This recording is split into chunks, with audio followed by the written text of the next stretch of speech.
Work on the Fat Controller's railway was going well. Along with Gordon, Edward, and Henry, the Fat Controller had recently purchased a mixed traffic engine called James, and a shunter for the big yard called Thomas. Well, the 5 engines didn't always get along, and got into their fair share of mishaps. Wake up, lazy bones, do some hard work like me. When it came to keeping the railway running, they always did their best to be right on time and really reliable. As part of being a mixed traffic engine, whenever James wasn't pulling goods trains, he would pull passengers. While Edward and Henry handled mainline services, James ran a local train up one of the branch lines to a little town called Farquhar. Along the way, he would pass farms and fields, watermills and windmills, and race through a town before arriving at the end of the line. It was almost like his own branch line, well, unofficially. One morning, everything was going as usual. However, usual doesn't mean the same thing to everyone. Isn't it a splendid day? James smiled happily. Not a cloud in the sky, the birds are singing, and everyone just seems oh so cheerful. Come on, He whistled. Oh, stop that! Rumbled James's coaches as he started out of the station. They were called Annie and Clarabel, and this was their usual. One bump after another is how they would spend their days as they bumped up and down the line. "Not much longer today, dearie," sighed Clarabel. Oh, I know this is our last run. I've been keeping count, replied Annie. And I do mean our last run today, but the way things are run around here, you never know if any run is your last. You think the rails in this branch line were laid over a trampoline the way we bounce about? Indeed, Annie, indeed. You know I can hear you two back there. Oh, we know it, James. We know it quite well. We'd hope you'd listen a little more, to be quite honest. But oh no, must go quick, must go fast, must place your Topham hats. I wouldn't expect either of you two to understand it. You two are just coaches, after all. There are dozens of you on the railway. There's only one of me, and I must do my best to show Sir Topham Hatt I'm always right on time and really useful. Always. On time doesn't mean 10 minutes early to every stop, muttered Clarabel under her breath. Soon James arrived back at the big station. Here's James! He whistled as he screeched to a halt near Thomas. James, be careful! Grumbled Annie. You're bound to break an axle stopping that quickly, added Clarabel. I'm sorry, I can't help it. I am the fastest engine on the railway after all. Don't let Gordon hear you say that. No, indeed, they replied. Good afternoon, James, peeped Thomas. Just let me finish shunting this train for Henry and I'll put the coaches away. Take your time, I'm done for the day. But a really splendid engine like me deserves a little breather anyhow. If we could, hacked Thomas. Do you smell that smoky smell too?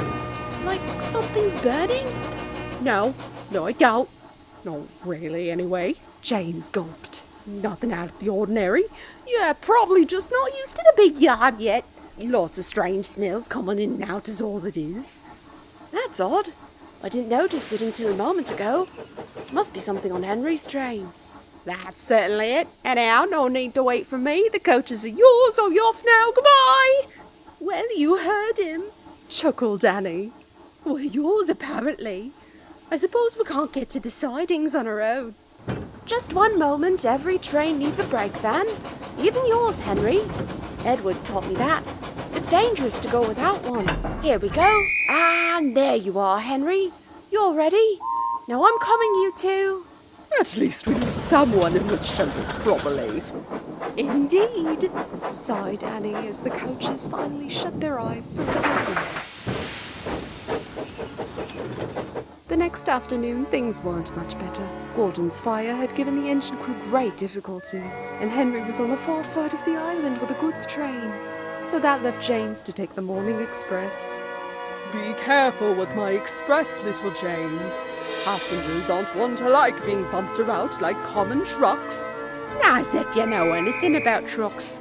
I'll make the run smoothly and be alley too, just you wait and see. By 3 o'clock, Thomas had shunted Annie and Clarabel into place.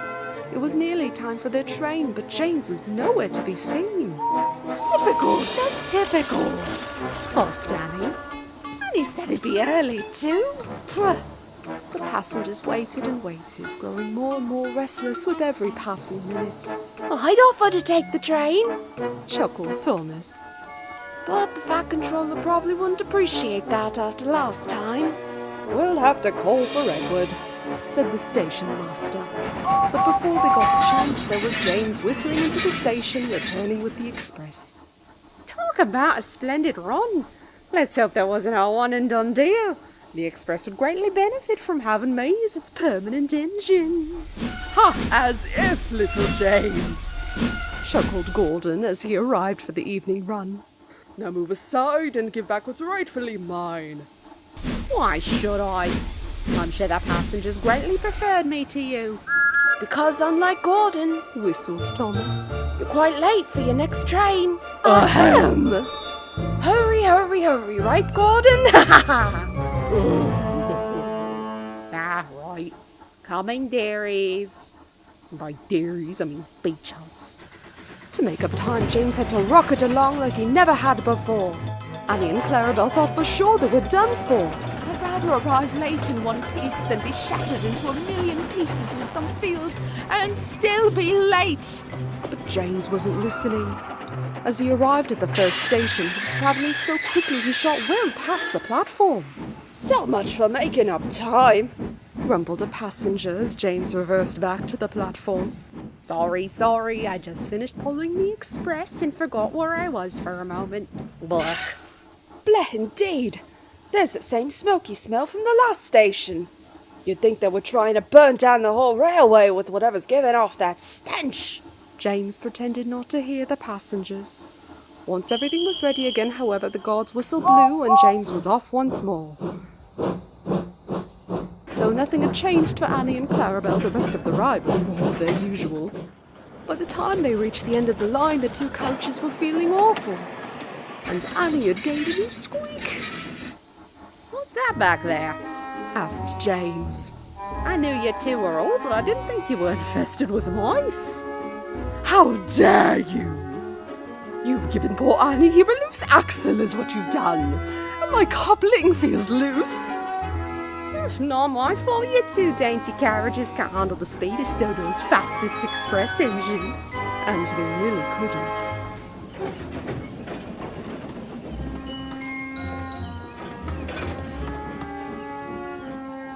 When they arrived back at the big station, Annie and Clarabel were battered and beaten. James had barely noticed it all as Edward took them away to the works to be mended. "Whatever are we going to do?" cried Annie that night. "Are we fixed up only to go back there and be bonked and beaten again and again until we fall off our chassis into a ditch left to rot away?" "Oh, I don't know, dear, I really don't know." Looking for a little help? Came a grimy voice from the sidings. If you're having engine troubles, we trucks are always ready to lend a wheel. Especially if it means giving a hand to some fellow rolling stock. Isn't that right, boys? Oh, no, we wouldn't want to trouble you. No worry at all, friend. My services are free of charge. We just give this engine friend of yours a little talk. Remind them that being bumped isn't so fun. A little talk, yes. Thought Annie. I don't see why not, then. He won't listen to us, at least while he's pulling a train. He's stuck with you. And there's more of you to listen to. See, it's easy. Rattled the truck. Nah, just which engine are we referring to? Henry, Thomas, that little black and red tender engine that sometimes visits from the mainland. It's James, darling. No, we know James. We all know James a little too well. We can certainly handle James. Just leave him to us. The next afternoon, James was in the yard on the far side of the island. Come on now, I haven't got all day. He fussed. Neither have we, giggled the trucks. We've got work to do indeed, don't we? Soon everything was ready and James started off. Give him your all, boys. Back at the yard, Thomas and Edward were shunting trucks. I meant to do that, you know. Sure thing. Suddenly there was a noise, a whistling. Do you hear that, Edward? Yes, that sounds like... Oh dear. They're pushing me! They're pushing me! On! Cinders and ashes! Cried Thomas. What should we do? You see those odd-looking trucks over there? The green cranes? Yes, the cranes, they're flatbeds and coach. That's called the breakdown crane. It's used for lifting heavy things like coaches and trucks and engines. Get it ready. In no time at all came the alarm. As fast as they could, Thomas fetched the crane from the sidings and soon everything was ready. Hurry, hurry, hurry! He puffed. I hope poor James isn't hurt. Bother those silly trucks. Good luck. James's driver and fireman looked him over closely to see if he was hurt. Never mind, James, it wasn't your fault. Soothed the driver. We always said those wooden brakes of yours were no good. But James couldn't help but feel like it was his fault after all. So this is what it feels like, huh? Sorry, you two. He whispered to himself. Wouldn't you know it? Edward was right. Trucks can run an engine right off the rails. Chuffed Thomas. Stay right there, James. I brought help. And working quickly, Thomas pulled the unhurt trucks away. Oh dear, go gently. They wailed. This will teach you a lesson, said Thomas, bumping them fiercely. Yes, we're sorry. And working all afternoon, Thomas ran backwards and forwards, clearing the wreckage. Once the line was cleared, with the two cranes, they lifted James back onto the rails. Easy now, easy now. Don't worry, they've got you, chuckled Thomas. And soon James was safely back on the rails. And a little while later, Edward arrived with Sir Topham's hat. Ah, Thomas, well done indeed. Thank you, sir. Now I'd like to take James to the works. Yes, sir, right away. We've got a lot of fixing up to do around here.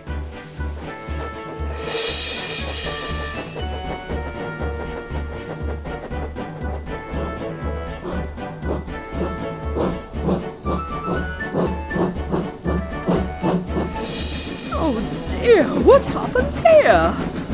Asked Clarabel as they arrived. A bit of an accident with some nasty trucks. But no worries, no one was seriously hurt. Oh dear, oh dear. Later that evening, the Fat Controller came to see everyone. James, you shall have new brakes. We can't have you going about burning down the railway. No, sir, that won't do. And Thomas, I'm very proud of you. You shall have a new coat of paint as well, and a branch line all to yourself. Oh, sir, thank you, sir. If that's all, I'll be off. The men will take good care of both of you. The next morning, Thomas had been repainted bright and early. Would you look at that? He whistled. I'm blue, just like Edward and Gordon. That's great. Good for you. James smiled.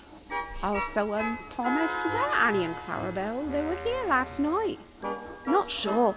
Edward must have come for them after we were away in the shed last night. Never mind now. I've got a branch line to run. Toot a peep. Huh. It took several weeks, but over time James was repaired, given his new brakes and a new coat of paint. He was good as new, but he still didn't feel right inside. A few days later, an engine rolled into the yard that Thomas and Edward almost didn't recognize. James? Is that really you? Now, of course it is. How do you like my new paintwork? Shiny, you know, so splendid. Splendid red indeed. Whistled Thomas. Not a bad colour for you, if I do say so. I know. Now, where my coach is, it's been a good little break, but if I remember a timetable correctly, it should be time for our first train. Actually, James, we're Thomas's coaches now, smiled Clarabel. That's right, added Annie. And he's got his very own branch line, too. Well, I knew that, but I didn't know it was out. Congratulations, you two. Thank you, James. Come along, Thomas, it's time for our first train. No hurry, you two, no hurry. We've got plenty of time.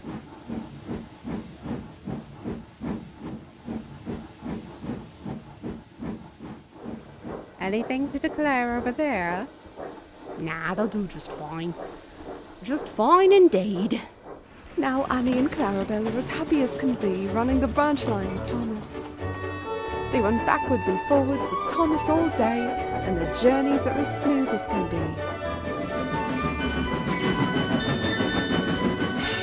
Did you feel a jolt, Annie? No, nothing. Exactly. You're pulling as well, Thomas, you're pulling as well. I do my best.